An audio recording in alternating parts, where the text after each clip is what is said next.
मी प्रीती खंडागळे. आपण पाहता आवाज इंडिया मराठी. तर नजर टाकूया आजच्या महत्त्वाच्या घडामोडींवर. भिवंडी शहरात धोकादायक इमारत कोसळून झालेल्या दुर्घटनेतील मृतांचा आकडा 9 वर पोहोचलाय. दुर्घटनेची माहिती मिळताच मंत्री गिरीश महाजन यांनी घटनास्थळी भेट देत बचाव कार्याचा आढावा घेतला. संबंधित इमारतीला यापूर्वी 2 वेळा नोटीस देण्यात आल्याची माहिती त्यांनी दिली. तसेच ढिगाऱ्याखाली आणखीन 2 ते 3 जण अडकल्याची भीती व्यक्त करण्यात येत असून मृतांच्या कुटुंबियांना आर्थिक मदत देण्यात येईल असं मंत्री गिरीश महाजन यांनी सांगितलं आहे.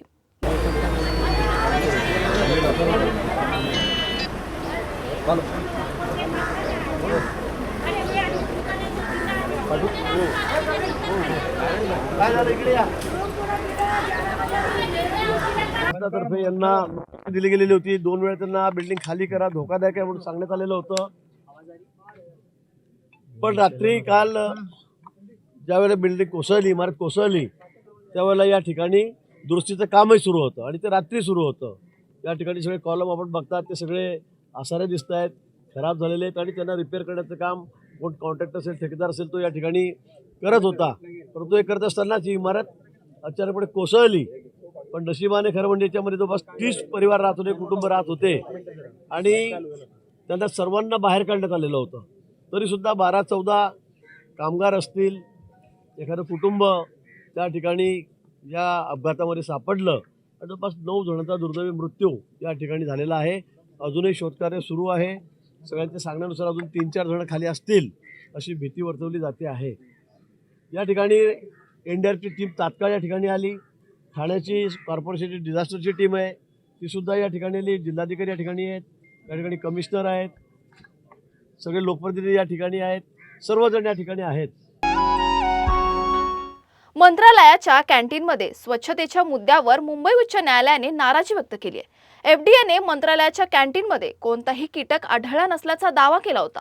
मात्र हायकोर्टाच्या आदेशानुसार झालेल्या तपासणीत कॅन्टीनमध्ये माशा, अस्वच्छ फ्रीज, गंजलेले चाकू आणि खराब सुविधा आढळून आल्याचं अहवालात नमूद करण्यात आले. यावर हायकोर्टाने FDAला फटकारत कायदा सर्वांसाठी समान असायला हवा, VIP साठी वेगळे नियम असू शकत नाही असं स्पष्ट केलं. तसेच कारवाई करताना सर्वांना समान न्याय द्यावा आणि सुधारण्यासाठी संधी द्यावी असे निर्देशही न्यायालयाने दिले आहेत. घाटकोपर येथे लोकशाहीर, साहित्यरत्न अण्णाभाऊ साठे संशोधन आणि प्रशिक्षण संस्थेच्या 300 कोटींच्या प्रकल्पाचं भूमिपूजन मुख्यमंत्री देवेंद्र फडणवीस यांच्या हस्ते आणि उपमुख्यमंत्री एकनाथ शिंदे यांच्या उपस्थितीत पार पडलं. हा प्रकल्प केवळ स्मारक नसून अण्णाभाऊ साठे यांच्या विचारांचं जागतिक केंद्र ठरेल असा विश्वास उपमुख्यमंत्री शिंदे यांनी व्यक्त केलाय. या ठिकाणी 20 मीटर उंच कांस्य पुतळा, आधुनिक ग्रंथालय, संशोधन केंद्र, कौशल्य विकास केंद्र आणि UPSC MPSC मार्गदर्शन केंद्र उभारण्यात येणार आहे. कल्याण डोंबिवली शहरातील रस्त्यांवरील खड्ड्याच्या मुद्द्यावरून काँग्रेसने अनोख्या पद्धतीने आंदोलन केले. चक्की नाका परिसरात खड्ड्यांमध्ये कमळाची फुलं लावून काँग्रेस कार्यकर्त्यांनी राज्य सरकार आणि KDMC प्रशासनाचा निषेध नोंदवलाय. पावसाळ्यात रस्ते दुरुस्तीसाठी मंजूर करण्यात आलेल्या 25 कोटी रुपयांच्या निधीनंतरही रस्त्यांची परिस्थिती जैसे थे असल्याचा आरोप काँग्रेसकडून करण्यात आलाय. नागरिकांच्या समस्यांकडे प्रशासनाने तातडीने लक्ष द्यावं अशी मागणी आंदोलनकर्त्यांनी केली आहे. भाजप आमदार, अरे भाजप आमदार, भाजप आमदार देवेंद्र फडणवीस. महाराष्ट्र सरकारने 15 ऑगस्ट पर्यंत राज्याच्या सागरी हद्दीत मासेमारीवर पूर्ण बंदी घातली आहे. या काळात 12 नॉटिकल मैल क्षेत्रात कोणत्याही प्रकारची मासेमारी करू नये असं आवाहन मत्स्य व्यवसाय मंत्री नितेश राणे यांनी केलंय.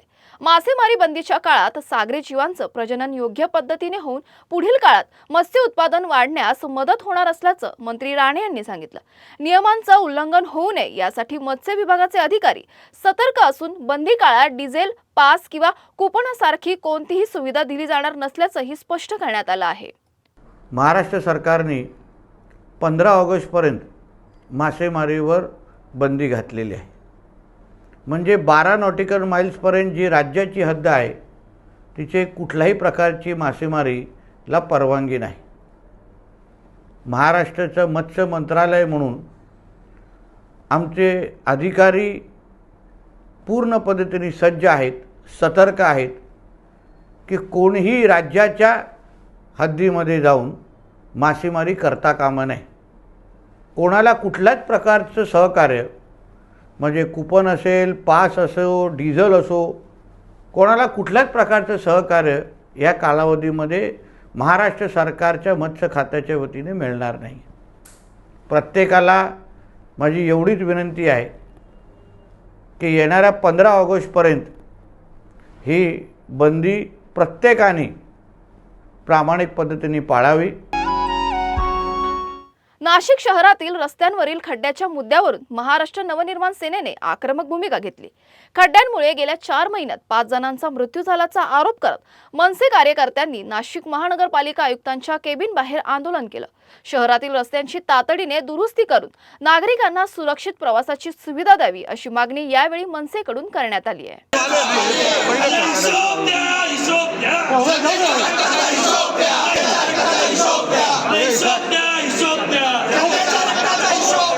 अहो, गेल्या कित्येक दिवसापासून आम्ही आंदोलनं करतोय, आम्ही यांना निवेदनं देतोय की तुम्ही या शहराचं तुम्ही काय प्लॅनिंग केलं आहे, तुम्ही आम्हाला सांगा.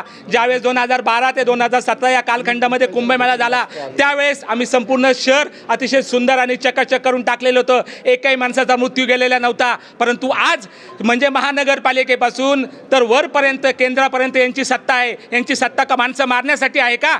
हा सगळ्यात मोठा सवाल कुंभमेळा मंत्री गिरीश महाजनांना आमचा आहे.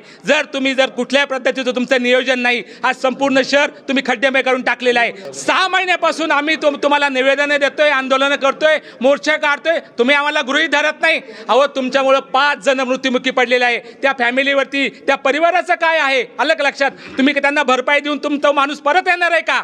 तुम्ही नियोजन का केलं नाही? राज्यात गेल्या काही दिवसांपासून मुसळधार पावसाने जोर धरला असून मध्य महाराष्ट्र, विदर्भ आणि मराठवाड्यात अनेक भागांना पावसाचा फटका बसलाय. हवामान विभागाने पुढील 24 तासांसाठी पुणे आणि सातारा घाट माथ्यावर रेड अलर्ट तर पुणे शहरासाठी येलो अलर्ट जारी केलाय. घाट परिसरात दरडी कोसळण्याची शक्यता असल्याने नागरिकांना खबरदारीचं आवाहन करण्यात आले.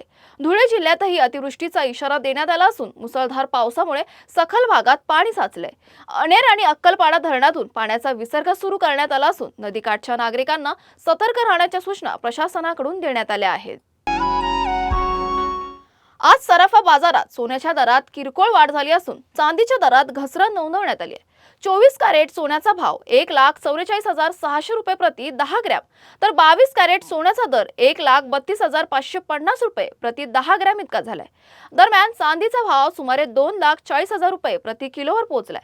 बाजारातील बदलत्या परिस्थितीमुळे सोने चांदीच्या दरात चढ उतार कायम आहे.